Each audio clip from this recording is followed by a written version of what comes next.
Assalamualaikum warahmatullahi wabarakatuh. Halo semuanya, di sini kami akan membahas tentang kasus 7 praktek sistem informasi akuntansi tentang siklus penggajian. Sebelumnya, perkenalkan terlebih dahulu, kami dari kelompok 5, kelas 5D, Komputerisasi Akuntansi Politeknik Negeri Madiun yang beranggotakan pertama ada Alif Nurrahman dengan NIM 183202147, kemudian ada Aprilia Dwi Anggraini dengan NIM 183202106. Selanjutnya ada Faradeba Claudia Gusti dengan NIM 183202105. Lalu ada Fatiah Ruma Islamaya dengan NIM 183202101 dan Selvi Komariah dengan NIM 183202107. Berikut ini adalah pembahasannya. Kasus 7, siklus penggajian. Sebagai auditor internal Jim and Clean, Anda telah diminta supervisor Anda untuk mendokumentasikan sistem pemrosesan penggajian di perusahaan saat ini. Berdasarkan dokumentasi Anda, Jim and Clean berharap dapat mengembangkan rencana perbaikan sistem informasi saat ini untuk mengeliminasi penundaan yang seharusnya tidak terjadi dalam pemrosesan cek penggajian. Penjelasan terbaik Anda atas sistem tersebut berasal dari pembicaraan dengan Kepala Staf Administrasi Bagian Penggajian sebagai berikut. Sistem pemrosesan penggajian di Jim and Clean cukup sederhana. Perusahaan memiliki tenaga kerja tetap dan tenaga kerja kontrak. Data waktu kerja dicatat di setiap departemen dengan menggunakan kartu waktu kerja dan jam kerja. Akan tetapi, proses ini cukup menjengkelkan ketika pegawai harus mencetak kartunya di malam hari dan kami harus mencatat informasi waktu kerja mereka secara manual. Pada akhir periode, staf administrasi bagian penggajian kami akan memasukkan data dari kartu waktu kerja ke dokumen penggajian untuk memulai proses tersebut. Staf administrasi kami bekerja cukup bagus, walaupun saya harus melakukan perbaikan sendiri saat mereka salah memasukkan data. Sebelum dokumen penggajian diproses untuk periode yang bersangkutan, Departemen Sumber Daya Manusia mengirimkan kepada kami data perubahan jumlah pegawai, adanya kenaikan tingkat gaji, dan informasi mengenai pegawai baru. Staf administrasi kami akan memasukkan informasi ini ke dokumen penggajian agar segera dapat diproses. Biasanya, kesalahan muncul karena Departemen Sumber Daya Manusia mencatat tingkat gaji yang salah atau ada seorang pegawai yang telah mundur dari perusahaan dan departemen tersebut lupa menghapus catatannya.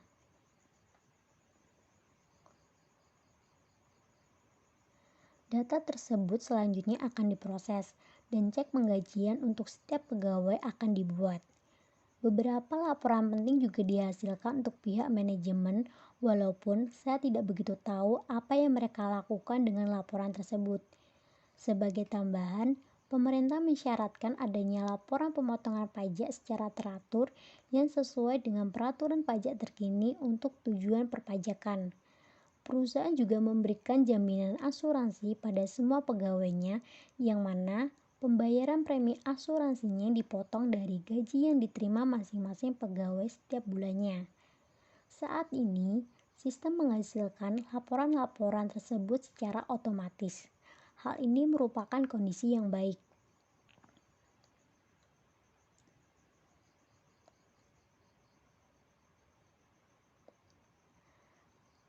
Dari kasus 7 siklus penggajian ini yang diminta adalah yang pertama, persiapkan diagram konteks untuk sistem pemrosesan penggajian yang ada saat ini di Jim and Clean.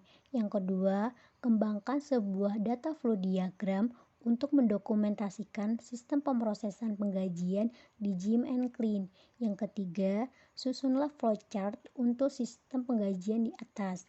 Yang keempat, identifikasi sistem pengendalian internal untuk siklus penggajian ini. Dan yang terakhir, apabila terdapat kelemahan, berikanlah saran sebagai upaya perbaikan dari kelemahan sistem pengendalian internal tersebut. Untuk algoritmanya, yang pertama, dokumen kartu kerja dan jam kerja dibuat oleh karyawan. Setelah itu, staf bagian penggajian menerima dokumen kartu kerja dan jam kerja. Setelah itu, staf bagian penggajian memperbaiki data jika terjadi kesalahan. Selanjutnya, staf bagian penggajian memotong premi asuransi dan PPh pasal 21. Yang terakhir, staf bagian penggajian menghasilkan output laporan dan slip gaji beserta salinan tambahan. Baik, selanjutnya di sini saya akan menjelaskan tentang DFD level 0. DFD level 0 ini prosesnya yaitu sistem informasi penggajian, di mana terdapat beberapa external entity seperti karyawan, departemen SDM atau sumber daya manusia, lalu ada staf bagian penggajian dan manajemen. Dari karyawan akan membuat kartu kerja dan jam kerja ke proses. Lalu dari proses tersebut akan mengirimkan output berupa slip gaji. Selanjutnya di Departemen Sumber Daya Manusia itu akan mengupdate data pegawai baru dan data kenaikan gaji ke proses. Lalu di staf bagian penggajian akan menginputkan data penggajian ke proses dan akan menerima output berupa slip gaji dan laporan penggajian. Di manajemen akan menerima output berupa laporan penggajian. Selanjutnya yaitu DFD level 1. Jadi di dalam DFD level 1 ini ada 3 proses. Yang pertama yaitu memproses data pegawai, yang kedua memvalidasi data pegawai, dan ketiga memproses gaji. Untuk proses pertama yaitu memproses data pegawai, karyawan akan membuat kartu kerja dan jam kerja ke dalam proses tersebut dan akan menerima output berupa kartu waktu kerja dan jam kerja. Lalu Departemen SDM atau Sumber Daya Manusia akan menginputkan data berupa mengupdate data pegawai dan tingkat gaji dan akan menerima output berupa rekap jumlah pegawai, daftar gaji, dan info pegawai baru. Selanjutnya yaitu lanjut ke proses yang kedua, yaitu memvalidasi data pegawai. Staf bagian penggajian akan menginputkan data ke proses berupa memperbaiki data yang salah. Selanjutnya nanti staf bagian penggajian itu akan menerima output berupa data pegawai dan gaji yang benar. Lanjut ke proses yang ketiga yaitu memproses gaji. Staf bagian penggajian nanti akan menginputkan ke dalam proses berupa memasukkan data pegawai, lalu nanti dia juga akan memotong premi asuransi dan juga memotong PPh pasal 21. Dari proses penggajian ini akan memberikan beberapa output. Salah satunya yaitu laporan penggajian dan slip yang mana akan diserahkan ke staf bagian penggajian, lalu ada slip penggajian yang diserahkan ke karyawan, dan nanti akan ada laporan yang diserahkan ke manajer. Lalu laporan penggajian tersebut oleh manajer nanti akan diarsipkan. Untuk flowchart dokumen dari siklus penggajian, dimulai dari karyawan membuat kartu waktu kerja dan jam kerja, yang menghasilkan kartu waktu kerja dan jam kerja dan dikirim ke staf bagian penggajian. Sebelum proses berlanjut, Departemen Sumber Daya Manusia mengupdate pegawai baru, jumlah pegawai, dan tingkat gaji, yang menghasilkan rekap jumlah pegawai, kenaikan gaji, dan informasi pegawai baru, dan juga dikirimkan ke staf bagian penggajian. Di staf bagian penggajian memeriksa dua data tersebut apakah sudah benar atau masih ada yang salah. Jika masih ada yang salah, staf bagian penggajian memperbaiki data tersebut sampai data tersebut benar. Selanjutnya, jika data tersebut sudah benar, staf bagian penggajian memasukkan data ke dokumen penggajian. Kemudian memotong premi asuransi dan juga PPh pasal 21. Kemudian menghasilkan laporan dan juga slip penggajian. Untuk laporan salinan kedua dan slip salinan pertama akan disimpan oleh staf bagian penggajian. Dan untuk slip salinan kedua akan dikirimkan ke karyawan dan juga selanjutnya disimpan oleh karyawan tersebut. Nah, untuk laporan salinan pertama akan dikirimkan ke manajemen untuk kepentingan manajemen tersendiri. Selanjutnya selesai dari flowchart siklus penggajian ini. Baik, di sini saya akan menjelaskan mengenai tentang kelemahan. Pertama, tidak adanya absensi bagi karyawan yang dapat membantu kevalidasian kartu kerja dan jam kerja. Kedua, kurang jelas tupoksi manajemen. Ketiga, tidak adanya bagian untuk memeriksa kartu waktu kerja dan jam kerja. Keempat, tidak adanya bagian untuk memeriksa data perubahan jumlah pegawai, kenaikan tingkat gaji, dan informasi mengenai pegawai baru. Selanjutnya adalah saran. Yang pertama, sebaiknya ada data absensi untuk menghindari adanya ketidaksesuaian dengan waktu kerja dan jam kerja. Kedua, tupoksi manajemen lebih dispesifikasikan laporan apa saja yang diminta agar dapat sesuai dengan tupoksi staf administrasi penggajian. Ketiga, sebaiknya ada bagian tersendiri untuk memeriksa kartu waktu kerja dan jam kerja agar data yang diberikan kepada staf administrasi penggajian sudah benar, serta staf administrasi penggajian bisa langsung memproses dokumen penggajian. 4. Sebaiknya ada bagian tersendiri untuk memeriksa data perubahan jumlah pegawai, kenaikan tingkat gaji, dan informasi mengenai pegawai baru agar data yang diberikan kepada staf administrasi penggajian sudah benar serta staf administrasi penggajian bisa langsung memproses dokumen penggajian.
Sekian dari kami, kelompok 5, kurang lebihnya mohon maaf. Wassalamualaikum warahmatullahi wabarakatuh.